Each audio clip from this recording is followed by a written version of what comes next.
Take care of your catch, and the best way to do that is either put ice in your live well or just throw your fish on ice in an ice chest in the boat, and especially do that from June on through the summer months.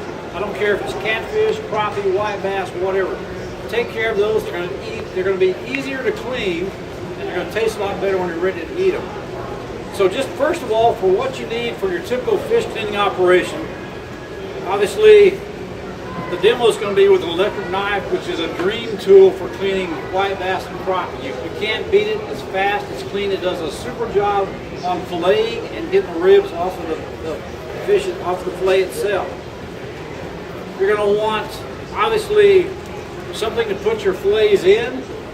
Typically you're going to use a gallon bag or a quart bag. Put your fillets in there, put water in there, zip it up so those fillets are in the water. You're freezing them in the water to help protect them from freeze or burn.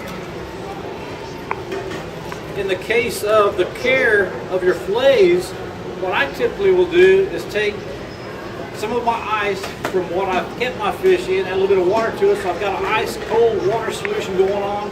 As soon as I fillet my fish, I'm dropping that fillet in here, so I'm taking care of it again right there on the spot. I do that right now. I also do it in the middle of July. So my fillet, once I've cleaned it, I don't have a big pile of fillets laying here on the table in the hot sun in a cold, chill bowl of water.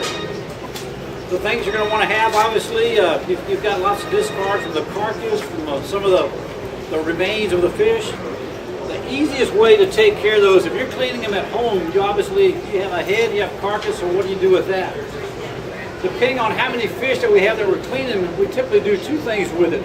We'll take a 5-gallon bucket, and my process at home is I'm going to freeze those discards to the time that I go back to the lake or I can drop them in the lake.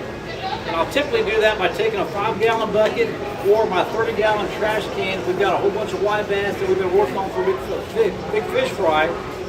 I'll take that, I'll put my plastic trash liner inside my bucket or my trash can, then I'll line the outside of that with newspaper so I keep all the fins and stuff from poking through of the discards that I've cleaned off. Once I get that, I'm going to wrap it up, tie it off, I'm going to put it inside another trash bag of that size, I'm going to put it in my freezer.